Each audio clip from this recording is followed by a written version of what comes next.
This week on the other side, the only thing more depressing than the cold-blooded shooting murder of a 31-year-old well-meaning, non-violent Christian conservative in the United States has been the reaction to that murder from the political left, and Australia is no exception. What's happened since Charlie Kirk's death has confirmed everything we most feared about how widespread and deeply rooted in our Western cultures the sick worldview of the radical left has become. Kirk and many like him always called for dialogue over violence and peaceful disagreement. It's the cornerstone of everything Western civilization is about. But sadly, the horrible rhetoric coming from the left hasn't been confined to the United States. It's been widespread in Australia too, and this week we put the spotlight on the Aussies behaving badly and ask, just how sick is our culture getting? Also, massive rallies in the UK, a big fine for ANZ Bank. The E-Safety Commissioner has had another road bump in her push towards greater censorship, and the Free Speech Union will join me to discuss that. Lots to cover. Let's go.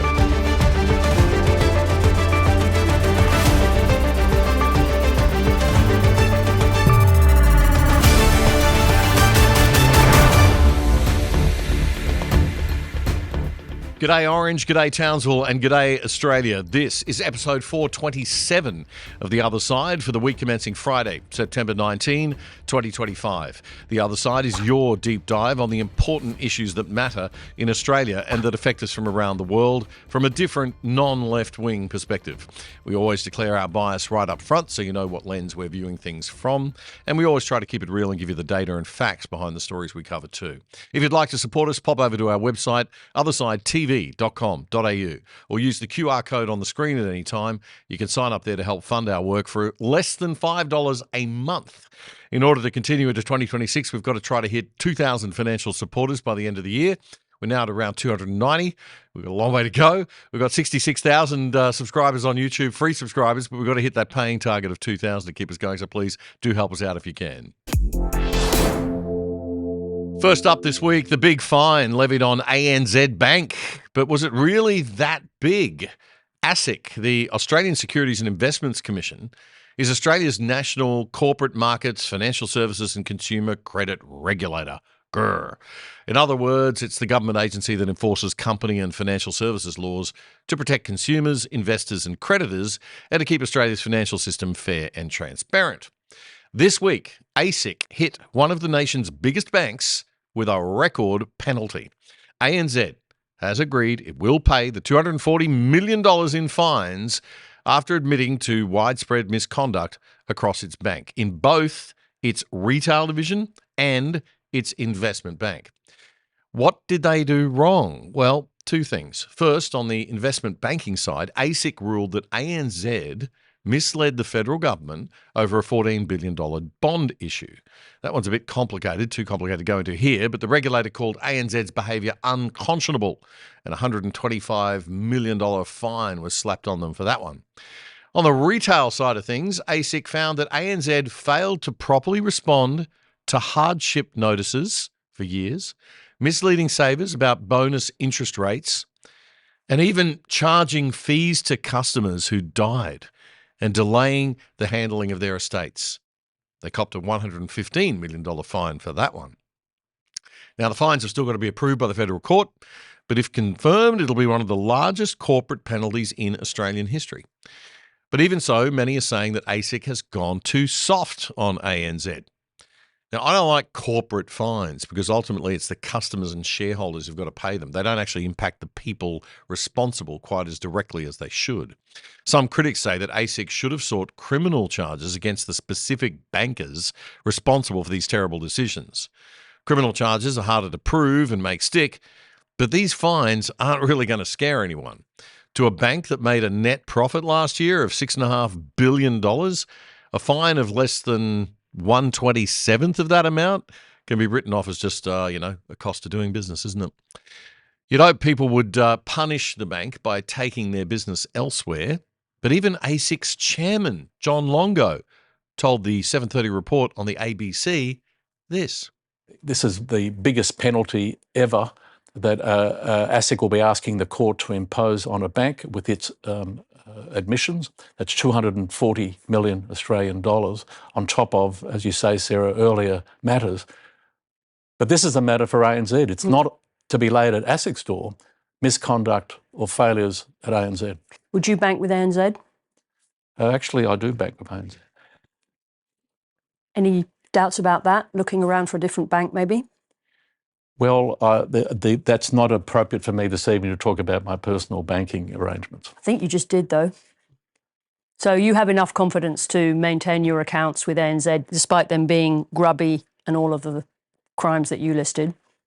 They behaved grubbily in their discharge of their obligations as a duration manager for a very large bond offering 2 years ago. You also said that they betrayed the trust of Australians, but you don't feel betrayed? I feel very let down as a regulator. And what about just as a person? Like lots of people watching you this evening, how should they feel? Well, they should feel disappointed that a bank like ANZ can't manage its non-financial risk better. Joe Longo, thank you very much indeed for joining us. Thank you. That's John Longo, the Financial Police Chief of Australia there, sounding more like a spokesman for ANZ Bank at times in that interview than the man responsible for knocking misbehaving banks into line. And I gotcha journalism, but it doesn't really matter who he banks with personally, I guess. But still, a little bit more feistiness would be good to see, John. The banks, boy, they must be really scared of ASIC now. ASIC are very good at scaring and bothering small financial businesses. I've seen plenty of that through my career.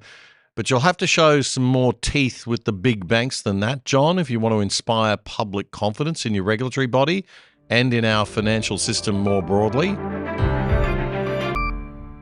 SmartKits Australia is a leading supplier of prefabricated home improvement kits, so you can do it yourself, save money and hassle. SmartKits Australia is the easiest way to improve your home and build memories that last forever. Buy online, customize your way, get it built. That's the SmartKits way. Decks, patios, pergolas, flyover roofs, carports, and insulated roofing, all prefabricated, fully engineered, and delivered anywhere in Australia. You can choose from hundreds of pre-designed smart kits on their website, or you can go custom with SmartKits' in-house design team. Every kit is engineered tough, packed smart, and delivered free anywhere in Australia. And don't worry if you're not so handy. If you need it installed, they can do that too. Their licensed builder network can get you started even faster. It's up to you. So save thousands on your own 100% Australian-made smart kit. Build your own outdoor lifestyles with SmartKits Australia. SmartKits.com.au, a proud sponsor of The Other Side.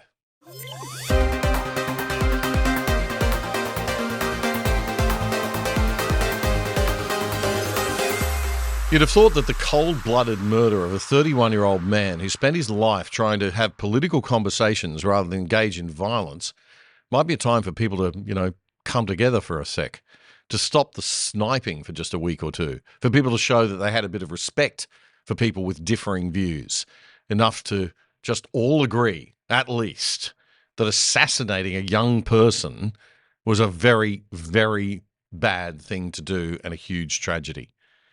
I already knew that Western civilization was in a bad way, but I thought it was because two sides of politics disagreed on how to fix things, both having the best intentions at heart when you really got to the bottom of it, both wanting to stop wars and alleviate poverty and improve healthcare and standard of living for all, just different ways of going about it. I thought that the left-wing people I argue with daily about economics and politics and the societal decay of norms and values just had a different worldview to me.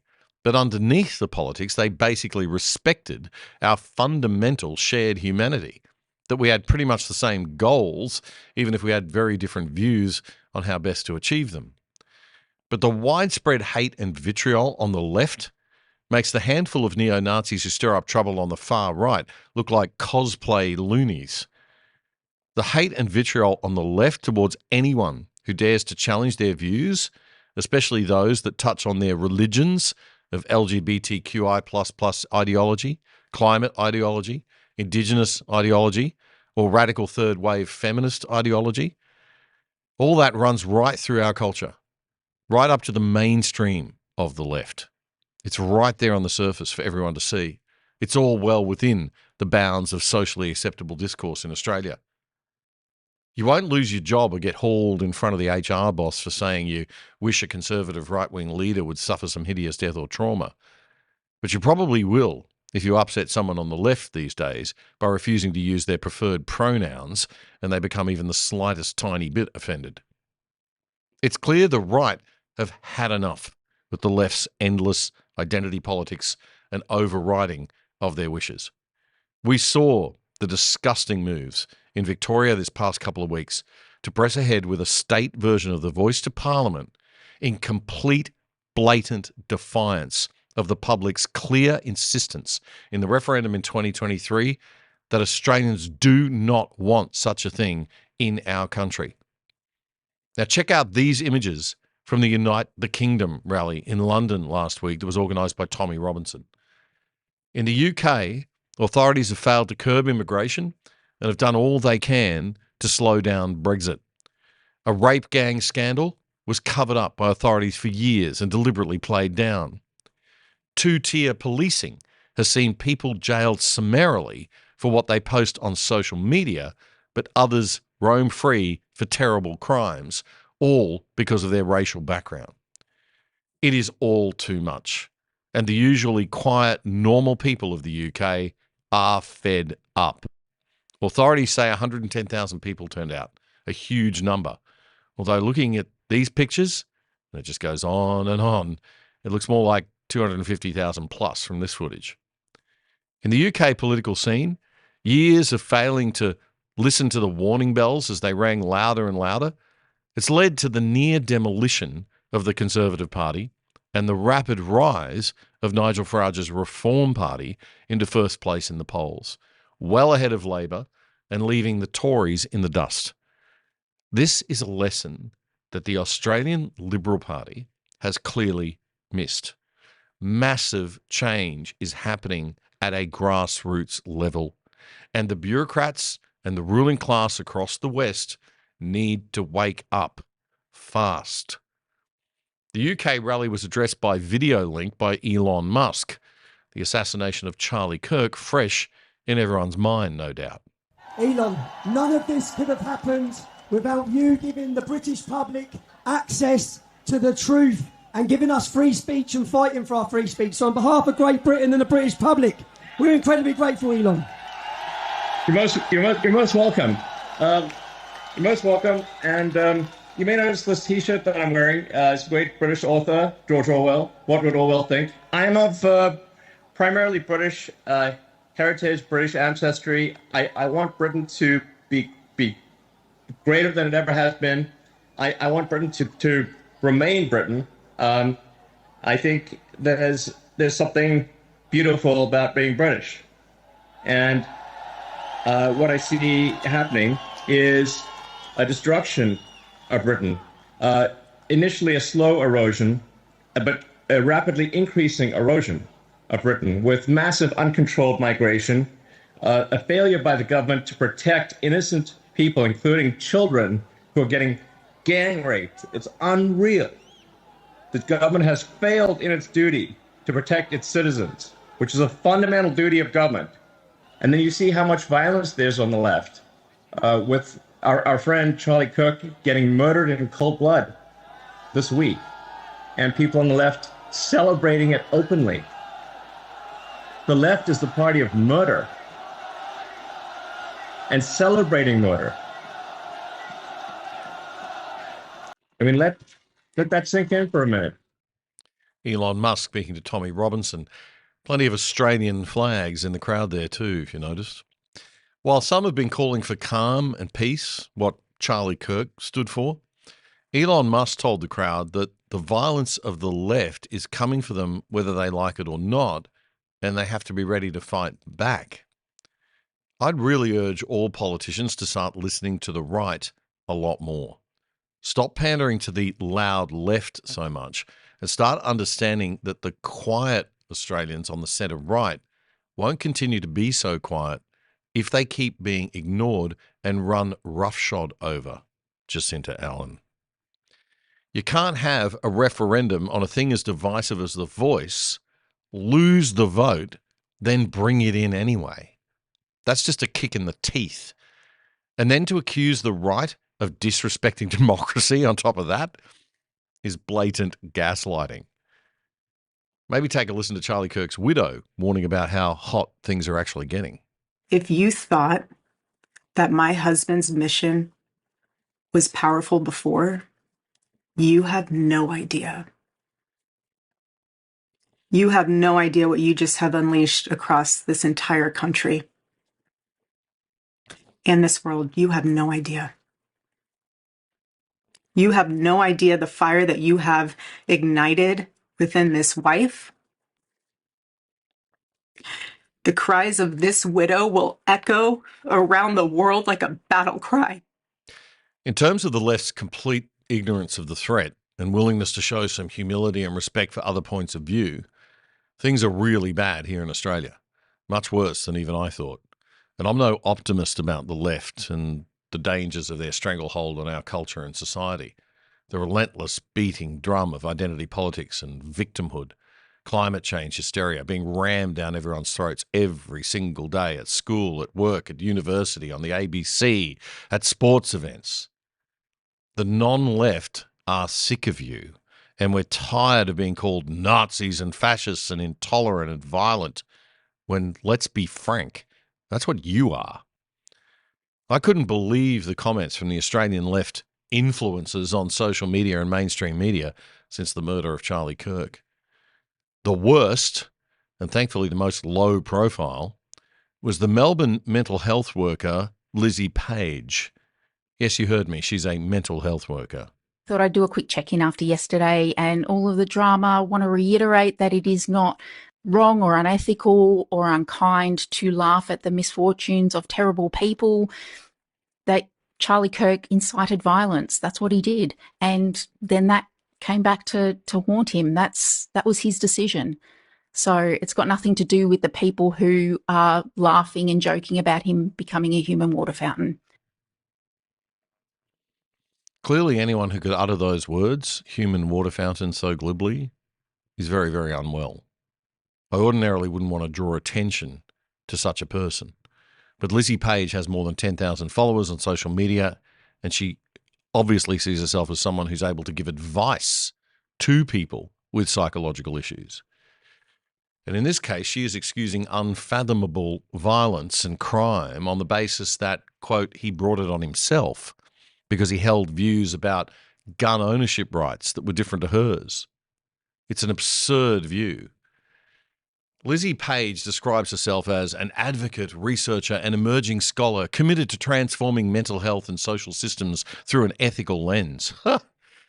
She's currently pursuing further study in bioethics and training to become a psychoanalyst. My God. Always research your mental health providers' backgrounds carefully, folks. Just a point, too, about these comments that are going around that Charlie Kirk said some mass shootings were acceptable in a society that protects gun ownership rights. Charlie Kirk never said mass shootings or the deaths of young people were in any way acceptable. He made the old libertarian argument that we don't ban cars because people die in car accidents. We could have 0 road fatalities tomorrow if we banned cars. But we don't. As a society, we accept that the right to drive a car for everyone outweighs the fact that the few will die in motor accidents. It's awful. It sounds terrible when you put it that way. But that's utilitarian policymaking. It's a sad reality of life. And no matter what your views are on gun ownership, Americans have had a long-running debate in their country about their Second Amendment. Those in favour of it say it's not the guns that kill, it's the people firing them. And fixing our social and cultural problems would be the way to fix the real problem, causing mass shootings. You may not agree with that argument either. That's not the point. The point is this. All of that discussion is within the realm of fair and reasonable arguments. The idea that Kirk's views somehow mean he deserved to be murdered is the sickest of sick, flawed, and dumb thinking. Nobody who thinks that way should be allowed within 10 miles of a therapist's chair looking after the mentally ill. They should be sitting on the other chair in the therapist's room receiving the help. Weirdly, the former Australian Labor Foreign Minister and Premier of New South Wales, Beijing Bob Carr, also thought it was somehow appropriate or in any way humanly decent to make a similar argument on the day of Kirk's killing. tweeting this. Kirk believed in the right to bear arms. Proliferation of firearms sanctioned by the Constitution is the root cause of USA leading the West in murder rates. More guns than people means shooting of opponents becomes part of the political contest. Wrong day to have that discussion, Bob. Leftist cultural decay is another reason that people believe there's a high murder rate in the US. Brilliant Bob also gave us this gem. Political violence has become all too common, and this is not who we are, United States Speaker of the House of Representatives Mike Johnson says. A statement of breathtaking historical ignorance, according to Bob Carr. The USA was born in violence and sustained itself by violence against native peoples, its Mexican neighbor, and for white rule in the South. Wow. It doesn't get more woke than that from Beijing Bob, does it? Meanwhile, in another episode of growing oldly, badly, and bitterly in retirement, everybody in the media in this country knows Barrie Cassidy is a rusted on old lefty. The former very senior political commentator at the ABC was barely able to hide his political leanings in his time at the national broadcaster. Since leaving the billion-dollar propaganda machine for the left, Barry's been a little less discreet in his social media musings, shall we say. But this took the cake. Within hours of Charlie Kirk's murder, and without any credible sources or reliable information, Cassidy took it upon himself to tweet this on X. The apparent shooter was a straight, white, conservative Mormon from Utah who thought Charlie Kirk wasn't far enough to the right. Now, we might look at that and say, oh, silly Barrie, how embarrassing for him. He got the facts wrong and he jumped the gun. What a fool. What a shameful thing for a man who prides himself as a senior journalist of great standing to have done. But let's just probe a little deeper here, because I think you got to look a little deeper below the surface to understand the really sick worldview of the Australian left elites who think they are mainstream. Look at what he is tweeting about. It's just hours since a 31-year-old was murdered, and all this guy can think about is political point scoring and political fallout. That in and of itself, never mind how enormously wrong he was on every single detail there. Just the fact that that was the way he was thinking at all at that point in time speaks to the moral poison that so many on the left in this country seem to have swallowed. Even at the most mainstream and senior levels in our media, we've got an elder who thinks this is okay. The apparent shooter was a straight, white, conservative Mormon from Utah. What the heck is wrong with being straight and white and a Mormon from Utah? The blood hasn't dried on this poor dead young man's corpse, and this man is discussing the sexuality, race, political orientation, and religion of the shooter. Sorry, that is seriously screwed up. This is the woke mind virus in action. And most worryingly of all, millions of Aussies will have read that and thought nothing of it. And that's the problem with our sick, sick culture. We might have thrown out Christianity and we might have thrown out conservative values and traditions of old in the name of progressivism and modernism, Susan Lee's favourite word. We might have thought that we were now smarter and wiser and not in need of centuries-old values. Academics mocking notions like character and morality and manners and standards of behaviour. The term stale, pale and male being the mantra of the Gen Y and Gen Z clever cool kids. Oh, very witty if you're a dimwit. Things that are old are not always stale. They're often timeless and wise. Things that are pale are not always oppressive and colonising. Our pale ancestors were also wise and had an incredibly evolved culture. That's partly why they were the ones doing the colonising and not the ones being colonised. So you might want to at least pay attention and have some respect, even if you think of some of the things that they did weren't very good. And as for the male part of the stale, pale and male line, well, that's just straight up indecent, vulgar sexism. And it totally ignores the contributions that men have made throughout history. Like, dying to protect women and children in the millions. I'll say it again, our culture is truly, truly messed up. Cassidy told The Australian that he took full responsibility for his shocking gaffe. Gaffe? Mate, a gaffe is a mistake. This wasn't a mistake, Barrie. This was a deliberately awful thing to do.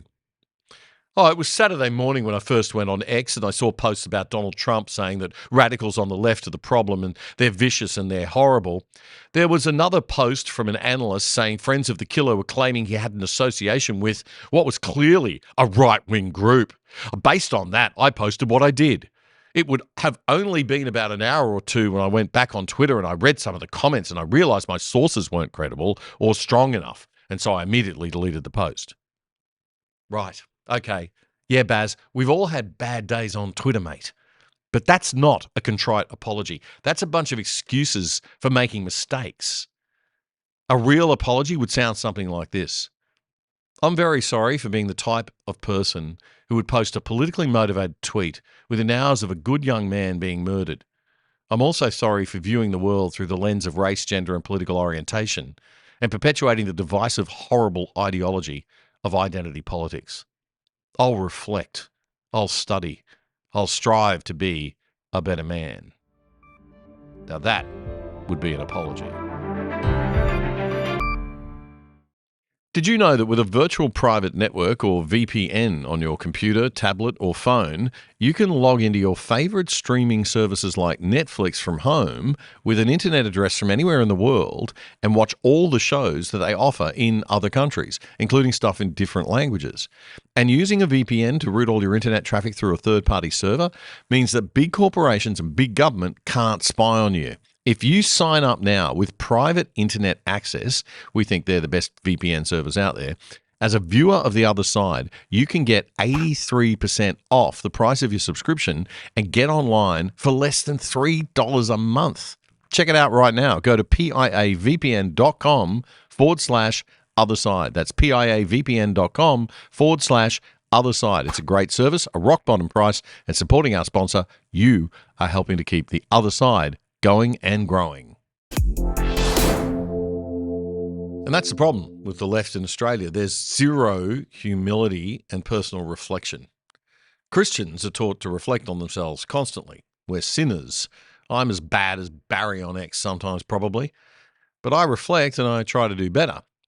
The humility bit is the baby we seem to have thrown out with the bathwater when we decided to ditch the centuries-old philosophy of the West and Christianity and replace them with the popular ideologies of modern progressive psychology. The religion of modern psychology says you should never be humble, for if you are, then you must be letting some oppressor be taking advantage of you. You have low self-esteem. God forbid you should think your ego self worthy of any reflection. Now, please don't write comments. I know modern psychology does a lot of good sometimes and that low self-esteem in a certain sense isn't a good thing. But the drivel that we're feeding our young and have fed them for a generation in this country about their rights and self-worth without the corresponding lessons of self-responsibility and working to build good character and behaviour because humans are born a little bit flawed, that approach has led to a world in which our moral compass isn't set by the wisdom of the great elders or history or millions of years of trial and error, but by the current cool thing that the cool kids are into. Barrie Cassidy wasn't the only one vomiting nonsense on Twitter, nor was he the worst. People sometimes try to have a crack at me on social media by calling me a Sky News wannabe. I've got to remind them I'm not a wannabe, I'm an old has-been. I'm Generation X. I worked at Channel 10, 3AW and the ABC in the 80s and 90s, and then I went into corporate career overseas. But when I was a kid, I used to look up to these boomers in media who were 10 to 20 years older than me and aspire to be like them. What a fool the younger me was. Mike Carlton is another media has-been who, if you're over 50 and from Sydney, you might remember as a popular talk radio host in the 80s. He's known on X these days for being a little intolerant for those on the right, hurling abuse at conservatives and blocking them left, right and centre. That's his prerogative, I guess. And he offered this gem just hours after Kirk's murder. I'm pretty sure that most of the right-wing F-wits and cookers weeping and wailing and tearing their hair out about Charlie Kirk had never heard of him 48 hours ago. Charming. And wrong. Charlie Kirk inspired millions on the right side of politics and culture worldwide, Mike. You do well to take a moment and ponder why a 31-year-old might have had such an impact on our culture today. Okay, so that's the old blokes out of the way, but far worse, unfortunately, are the young women of the left. The two biggest ones, most influencing the more naive and daft side of our Aussies under 30 these days, are Abbie Chatfield and Hannah Ferguson. I used to put Clementine Ford in that list, but she's now so way out of the bounds of mainstream normal and so discredited that nobody with an IQ over 100 pays any attention to her anymore. And although her videos on Kirk's murder were the most vile, like by far, they're just not worth talking about. I refuse to give her or them any airtime. She's pretty much a nobody now, and her spot on the stage of far-left radical feminist nutters has been taken by the younger Hannah Ferguson. And we're going to get to her in a sec. But first, Abbie Chatfield. The absolute definition of narcissistic gaslighting must be taking the murder of somebody else and making it all about your own personal safety. I'm scared, Abbie Chatfield begs for Charlie Kirk's death threats to stop, reads the headline in Sydney's Daily Telegraph. Shortly after Kirk was killed, Chatfield posted on social media that she hated him. Classy timing. She also said she didn't feel a lot of sadness about his death because we all care so much how she's feeling. She added, though, that she thought the killing was not a good thing. Oh, well, I'm glad she's not a psychopath as well as an apparent narcissist. She stated, even though I hate Charlie Kirk, this is bad for everyone, to be honest. Such balance and wisdom in our public discourse. Well done, Abbie. Yes, it's all about you, darling. God forbid anyone take the spotlight off you for a second. Sorry, Abbie, but despite the threats you may or may not be getting, the actual political violence seems to all be going in one direction, no matter how you might want to keep gaslighting everyone. And 99.99% of us on the right do not want to see any political violence or see it going in any other direction. So if there's anyone actually threatening Abbie out there right now, stop it. You're only giving someone who deserves no attention fuel more attention fuel. Now, another less known but increasingly influential young left-wing woman in our Australian political commentator sphere you need to know about, unfortunately, is Hannah Ferguson. She actually studied law and wants to be a politician one day, so we do need to pay a little bit of attention to her influence, certainly more than Abbie's. Am I glad Charlie Kirk will no longer spread his extremist messaging? Yes. Do I believe he empowered the violence that ended his life? Yes. Oh. So he empowered the violence that ended his life. He is responsible in some small way for being assassinated. Right. Gee, Hannah, is that like a rape victim deserving what she gets because she was dressed provocatively? You are victim blaming and victim shaming, and you think murder is even fractionally justified by someone having conservative political views and expressing them in public? Of course, it couldn't get any sicker than that, could it? Oh, wait, yes, it can. And it did. Is violence sometimes necessary? Yes. Am I happy that someone shot him in the neck in broad daylight? No. Phew. Well, congratulations to the esteemed Australian law school that educated this young woman. At least you got her to understand that being shot in the neck in broad daylight isn't okay. Hannah runs a company called Cheeky Media. Oh, so cute. She's the author of 2 books I refuse to promote by naming, which were full of left-wing cliche stuff. I'll give her the benefit of the doubt that she is a good person deep down, and she's just blinded by ideological brainwashing and a taste of a tiny bit of celebrity. I think that my passion area is always going to be women's issues, but I think that my skill is challenging politicians on anything that I do have a background in workplace relations, so I can speak to a bunch of different issues, and my background is law. But I think more so my job is to make complex political ideas simple and strip the bullshit out of politics and the law for people. Right. At 26 years of age, Well, certainly no self-esteem issues there. She's busy making the law and politics easy to understand for all of us. This was Hannah Ferguson on a podcast early last year. And of course, after proclaiming her ability to change the world and to know so much about everything that she can summarize it for the rest of us dumb people, we got the mandatory false humility lines.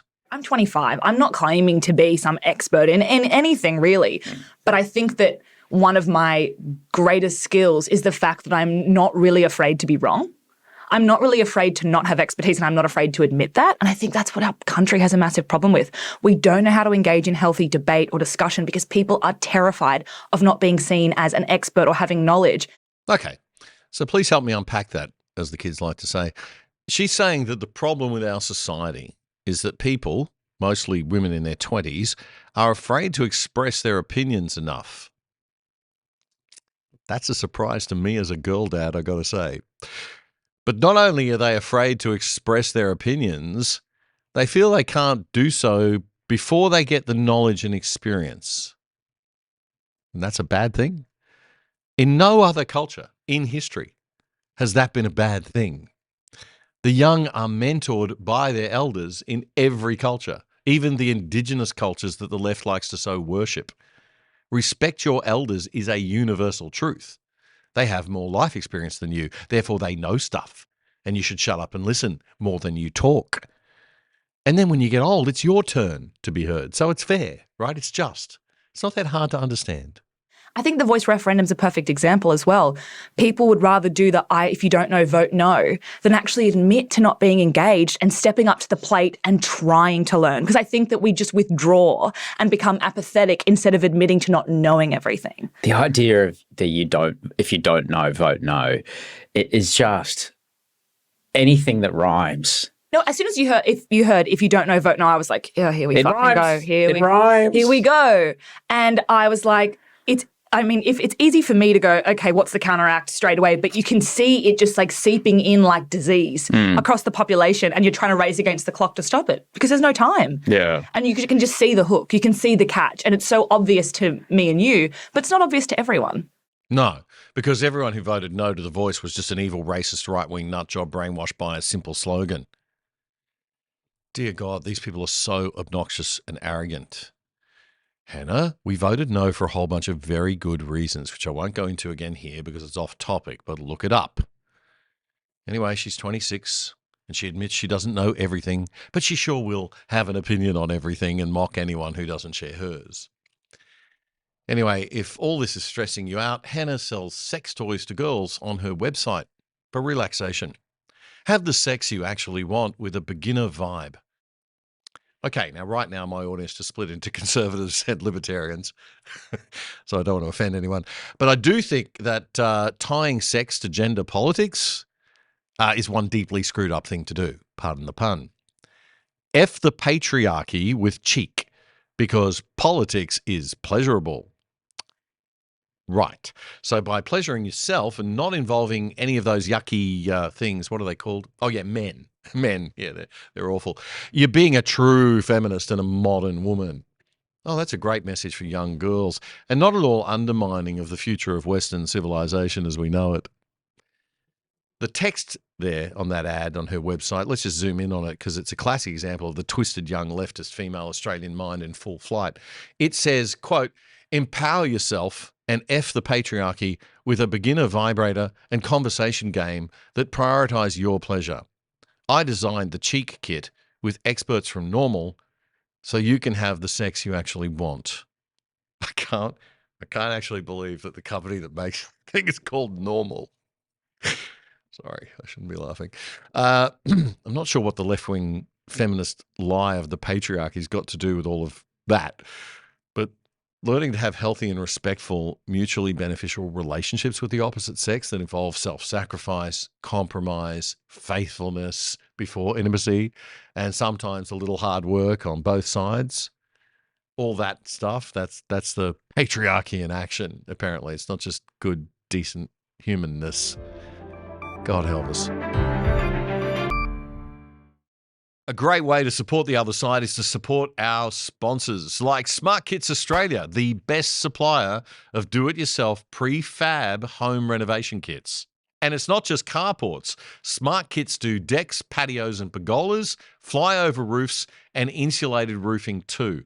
All prefabricated, fully engineered and delivered anywhere in Australia. And if you're not too handy, they'll install it for you too. Get onto it. smartkits.com.au. You're watching The Other Side with Damien Coorey, Australia's best independent news commentary show. bringing you up to speed on the issues that matter most. Simply subscribe for free on YouTube by hitting the subscribe button and bell, so you'll be notified whenever we post anything. And to really stay in touch, check out our independent website at othersidetv.com.au. You can sign up for free there too, or join the exclusive side and help support our show for less than $5 a month. This is The Other Side. One of the reasons left-wing kids like Hannah Ferguson are freaking out so much about conservative views and values is that the left is, for the first time in a generation or two, starting to lose their grip on the minds of our youth. A little bit. Just starting to, a long way to go still. Ferguson studied law at the University of Queensland. Australia's major law schools are notoriously woke. Experts predict that our judicial benches will be full of people with strongly left-wing political views in 10 to 20 years. Some say we're there already. That's seriously troubling for our justice system and balance. But conservatives on campus are getting more and more of a voice these days, thankfully. And about 1,000 people showed up for a vigil at Queensland University's famous Great Court on Sunday night, led by longtime Conservative university activist and now graduate, Barclay McGain. I seem to be asked, at least by people who weren't political or were left-wingers, why do you care about him? He was from America. That's the other side of the world. Well, the reason why I care about him is because he held the exact ideas that I hold. And if they're willing to take him out and celebrate that, then what does that say about all of us here tonight? It's quite a stark realization. But one other caveat I'll add to that is that Charlie wasn't killed for his views. He was killed because too many people were listening to what his views were. And they can see it here tonight. He was used to having opposition on campus. We saw it all the time. But he would always end the conversation with, hope you have a nice day, and I hope you find God.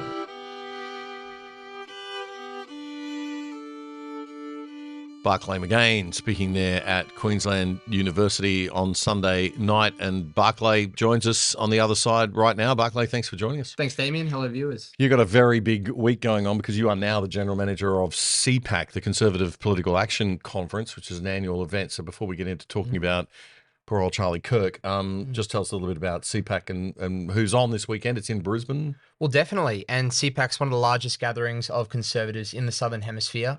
We're again in Brisbane this year, and we're bringing together some of the greatest minds, people like Tony Abbott, people like Warren Mundine, Jacinta Price, Pauline Hanson, David Limbrick. You know, you've got a smorgasbord of people on the centre right of politics taking the stage. And I think that with what's happened with Charlie Kirk recently, it does feel like the conference has got a renewed vigour, a renewed purpose, and something that we can all aim for to, I guess, really embody Charlie's legacy.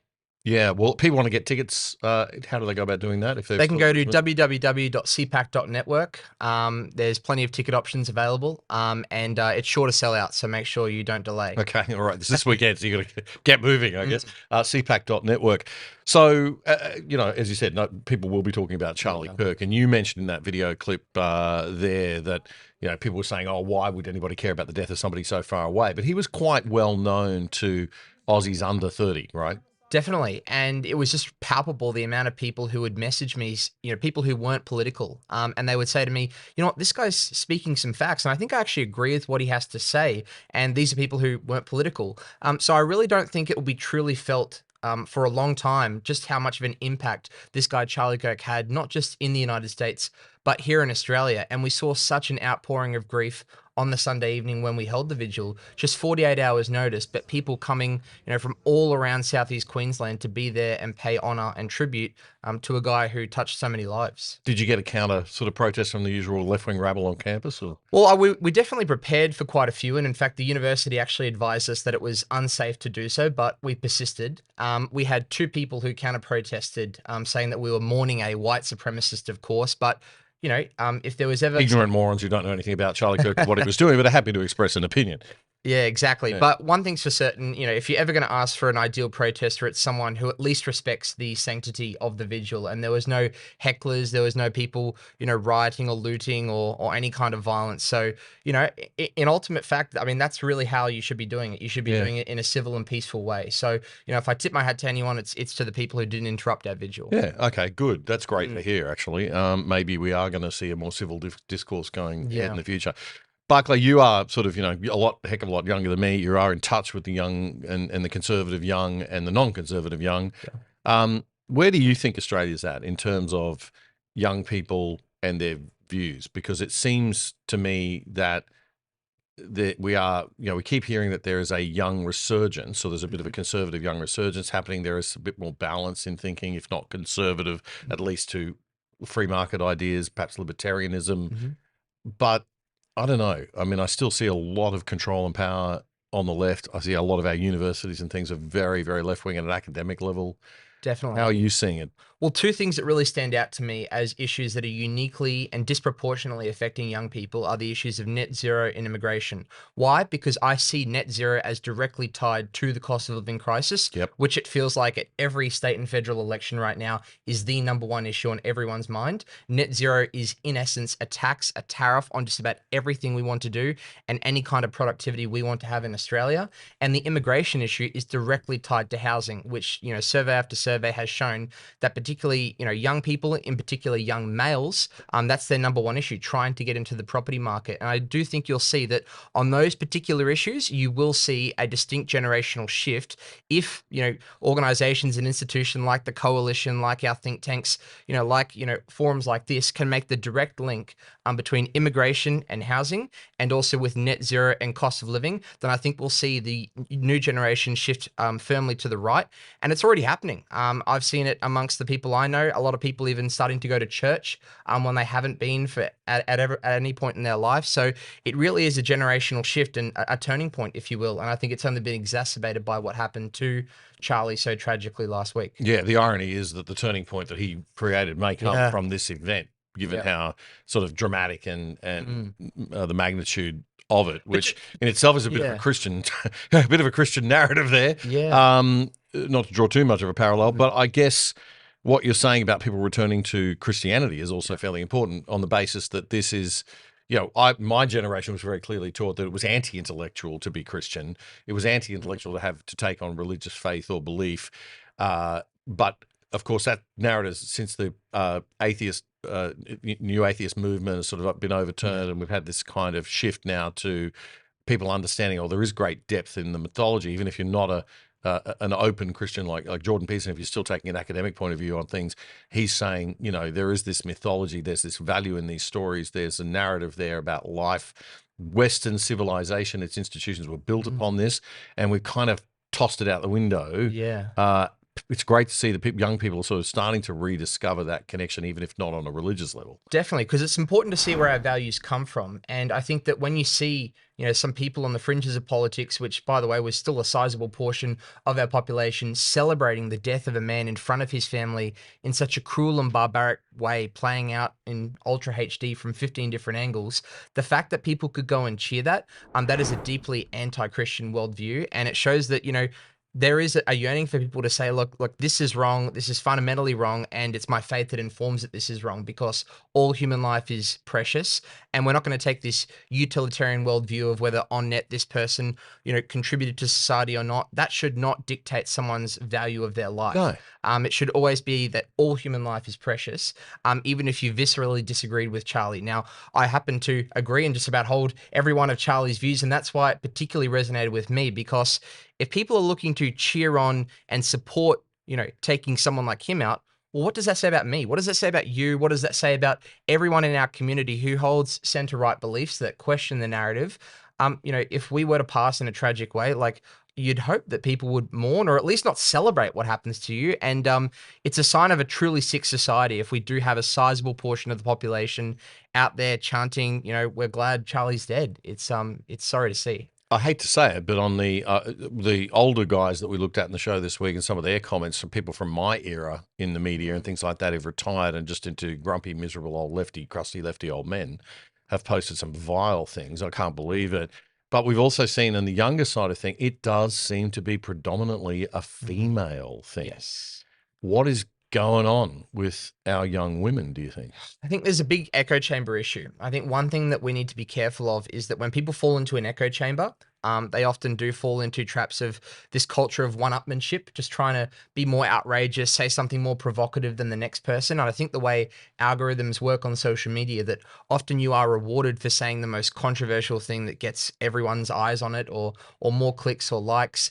And I think often, that is what we're seeing on the left forming. And Charlie, as I saw it, was someone who tried to break that mold. Yeah. You know, when he was hosting an event on campus, he would say, if you disagree with me, come to the front of the queue and ask your question first.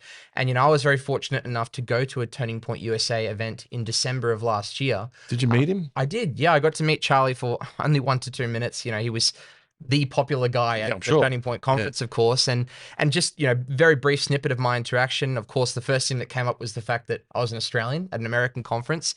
I said, Charlie, would love to have you in Australia one day. And his response was, you know, I'd love to get down there one day, but I've got to sort my own country out first. And that was actually very inspiring to me personally. You know, not because I want to, you know, invest in the interests of America, but because, ultimately, as an Australian, I'm called to look after my own country first. And sure, going to America for a holiday is nice, maybe an internship, but ultimately, this is where I'm grounded. This is where I'm rooted. And fundamentally, I'm a nationalist. You know, people in Australia, electing Australian politicians should be putting Australians first. And I think that mending the political divide is something that will make Australia stronger. How do you feel about this trend we're hearing about, this shift to conservatism among Gen Z? Do you think it is there? We are seeing it, or is it overstated a bit? I think it is there. I think it needs to be harnessed in the correct way, because a lot of people in my age are what the youths will call black-pilled. The idea that you can take the blue pill in society to think that everything's roses, the red pill, which is the reality pill, and then the black pill, which is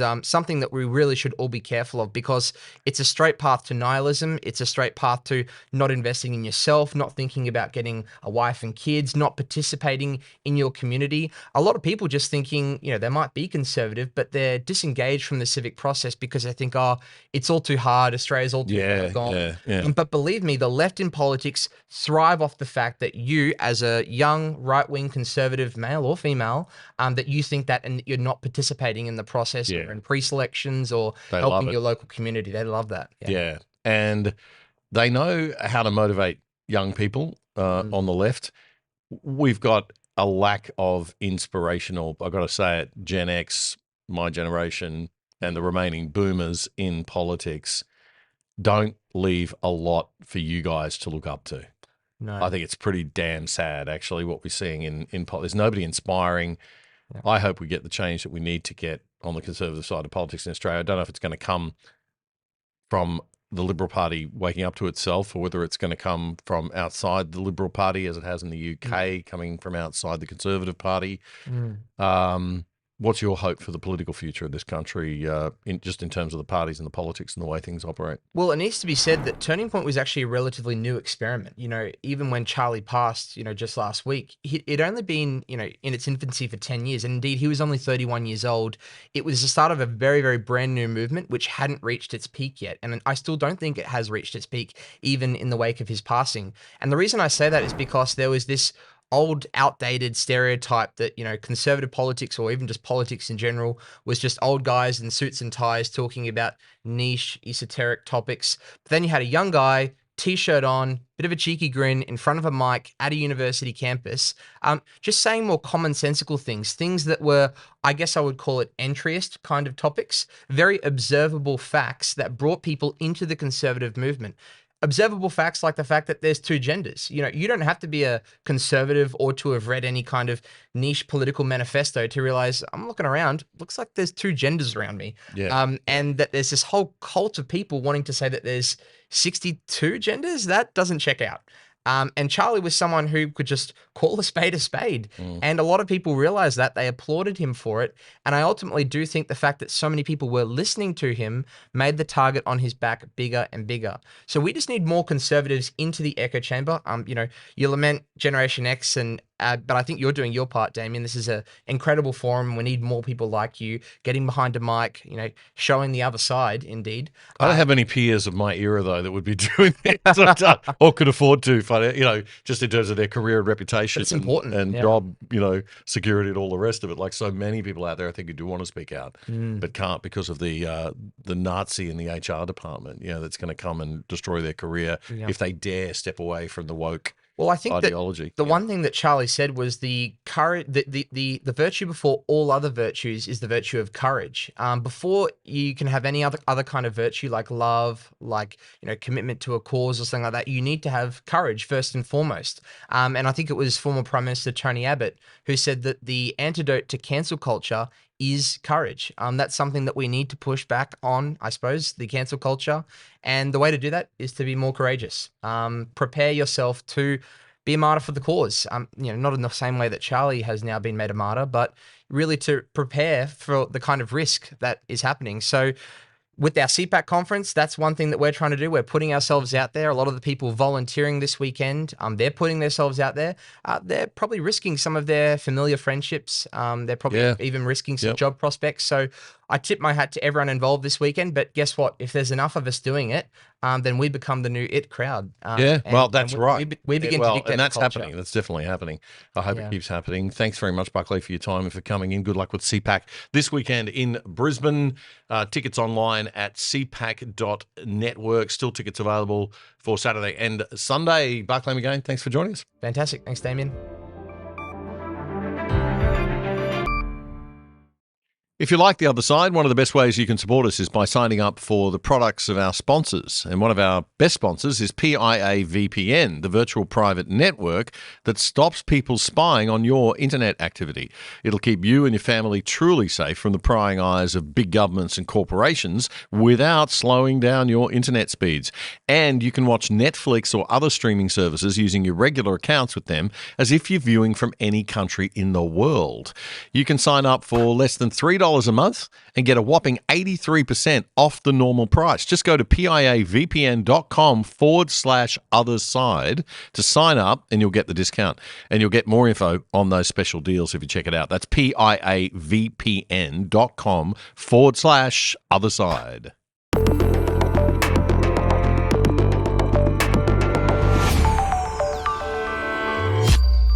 Australia's push to ban children under 16 from social media has taken another step forward with the release last week of a major government report into age verification technology. You might have missed the news on that because of all the other news that was going on last week, but it's really important. The Age Assurance Technology Trial, it was called, and it was a trial that tested a range of different methods to keep young people off platforms, the under 16s. They trialled selfie-based age checks, ID verification, parental consent, and even behavioural analysis. The report found that the tools can work privately and efficiently, sometimes, but no single method is foolproof, meaning companies will need to use multiple approaches to enforce the government's under 16 ban. The trial uncovered some very serious challenges. It seems that these age estimation tools wound up misclassifying about 8% of 16-year-olds as being younger than they actually are, which would mean they'd be banned when they shouldn't be. And performance slumped sharply in that 16 to 17 age group, which is exactly the age group where you need it to be working.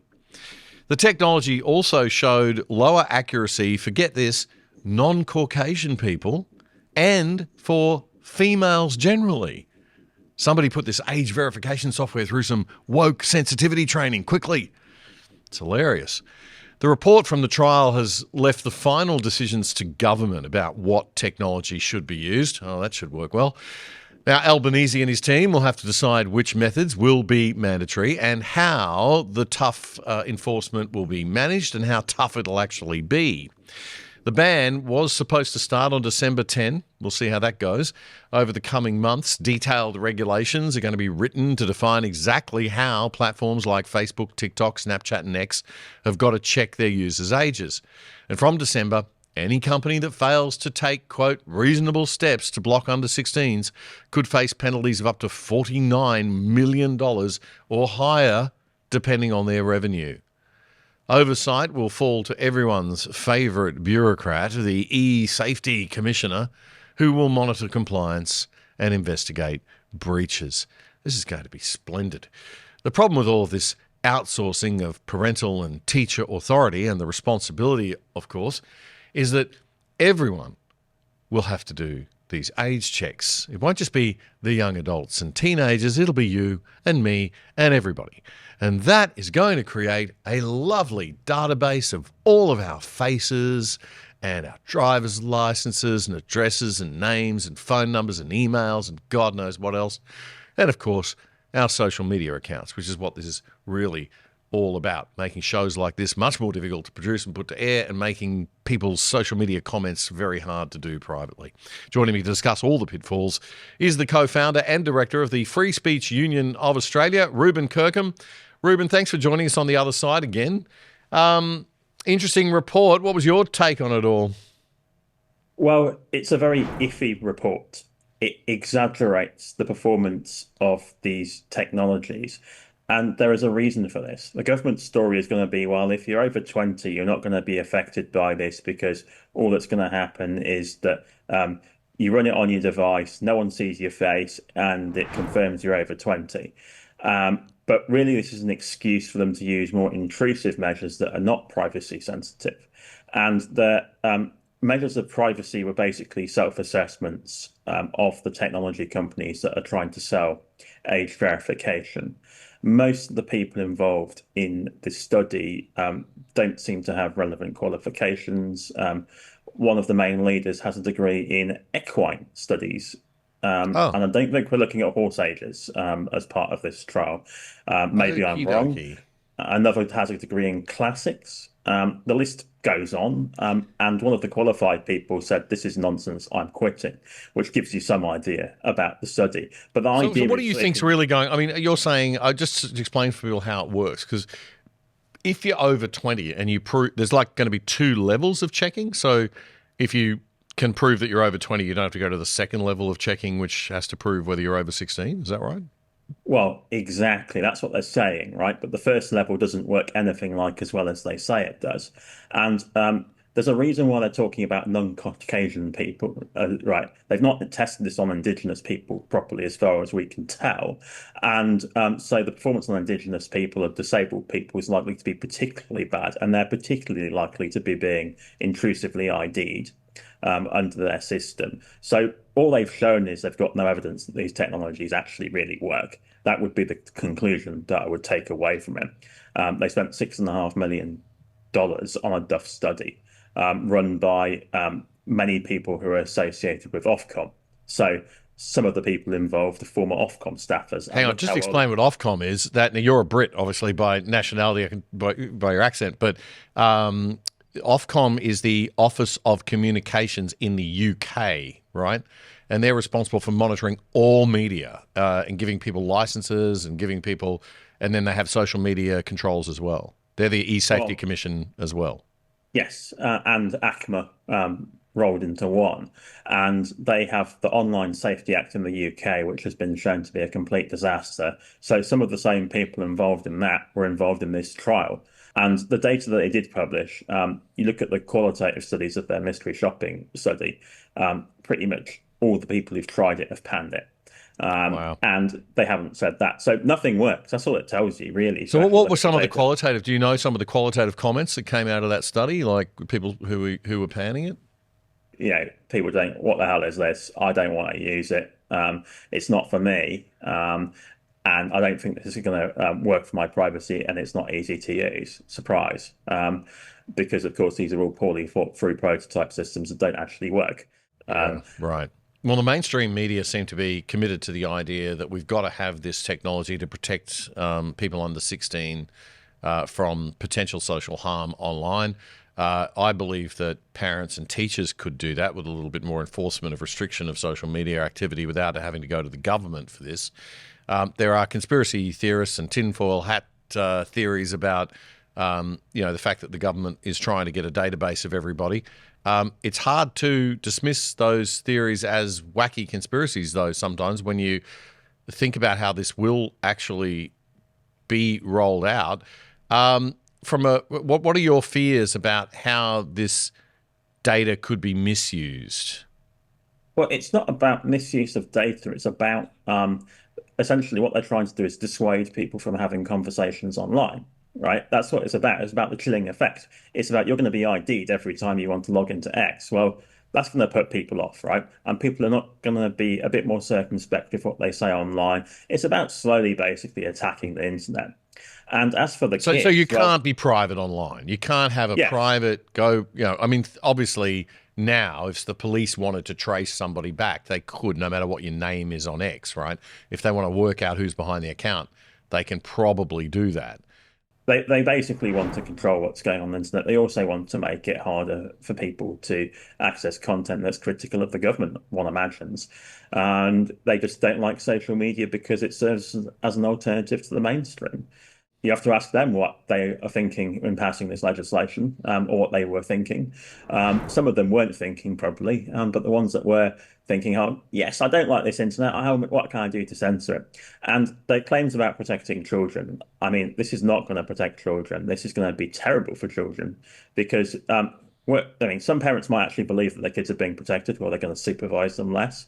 But also, if you start with these blocks, people are just going to get VPNs, which is the whole laughable thing about this. It's just going to slow down accessing the internet because everyone's going to exit their internet connections in places like America, where it's going to be a bit more convenient to access the internet. But you're going to have kids switching from relatively reputable platforms to, say, something run in Russia with no safeguards. Oh my God. Yeah, exactly. So it's going to make it's the opposite of online safety. You got indirectly mentioned in Parliament by the Prime Minister a couple of weeks ago, I understand. What was all that about? Well, they were upset about a tool that was used to make freedom of information requests to the E-Safety Commissioner by concerned members of the public who wanted to know if she was spying on them. And that included members of Parliament, Australian lawyers. They filled out the form, and what we were expecting was them to have nothing, so it would take them 5 minutes to respond. But there are people who had like 9,000 pages of documents, and some of the replies were, we've actually got so much on you, we can't give it you because it's too much work to redact it. So the E-Safety Commissioner was completely improperly hoovering up all these people's personal information. Then when they asked for it using our form, it created a whole pile of work for the E-Safety Commissioner's office, partly because of how utterly incompetent they are. They don't know how to actually search their own systems properly. At one point, I had to have a call with them to explain how our computer worked. I kid you not. Oh my God! So you bogged them in all of that, bogged them down in all of that. Well, they bogged themselves down in all that paperwork with their own rules and regulations. They had to respond. The Prime Minister is saying that was an unfair attack on the agency. Was that what he's sort of getting at in Parliament? Oh, he was ranting. Apparently, we were using some sort of AI system. We were not. It was like a 90s web form. 1990s technology. He's only just about caught up to that. And he was saying you were using AI, artificial intelligence, to come after the E-Safety Commission. Oh, that might be our next goal. Don't get me wrong. It might be worth us doing that. Now he suggests that possibility. Thanks for the tip, Ian. Yeah. But no, this is a very simple form. It shows you that a very simple form made in about a day was able to shut down areas of the E-Safety Commissioner's office. Well, that just shows they've got no idea about the technology that they are regulating. I'm not sure if that's a good thing or a bad thing. It might be a good thing. They are clueless. I mean, they are utterly clueless. And for the Prime Minister and the Attorney General to be repeating the E-Safety Commissioner's conspiracy theories in Parliament, hopefully they will learn something from this. Hopefully they might finally wake up and realise that Miss Inman Grant has no qualifications to be doing any of this. Ruben, anything else you want to add before we wrap up this week? Yes, we will have our campaign going. So if you're unhappy about the age verification bill, last time there was over 10,000 people who put submissions in when they gave us 24 hours. This time they're very generously giving people 3 weeks, so you can actually write something. But we will be running our campaign to it, and we hope many people will tell Parliament we do not want this. and we're going to make it easy for you. And hopefully that doesn't upset Albo too much. And it's freespeechunion.au if people want to get in touch. freespeechunion.au, no .com there, just Free Speech Union spelt out and then .au. Ruben Kirkham, thank you very much for joining us on the other side once again. Pleasure. Thank you. And that is all for this episode of The Other Side, your best analysis of the news and commentary of the week from a classical liberal perspective. We will see you next Friday night, and clips from this show will be dropping throughout the week as usual and on our YouTube, X and Rumble channels. If you like what you see, please do support us. We are a voluntarily viewer-supported show. There are now 2 ways to help us out financially. One is to go to our website at othersidetv.com.au and sign up to the exclusive side for less than $5 a month. Or you can now subscribe right on YouTube, if that's where you watch, by simply pressing the join button beside the subscribe button down below. It's that easy. And the QR code at the bottom of the screen will always take you to our website to sign up whenever that appears. Then YouTube doesn't take a cut, but it's your call. I'm Damien Curry. Take care. Catch you next week. The Other Side with Damien Curry is Australia's best independent news commentary show, bringing you up to speed on the issues that matter most. Simply subscribe for free on YouTube by hitting the subscribe button and bell, so you'll be notified whenever we post anything. And to really stay in touch, check out our independent website at othersidetv.com.au. You can sign up for free there too, or join the exclusive side and help support our show for less than $5 a month.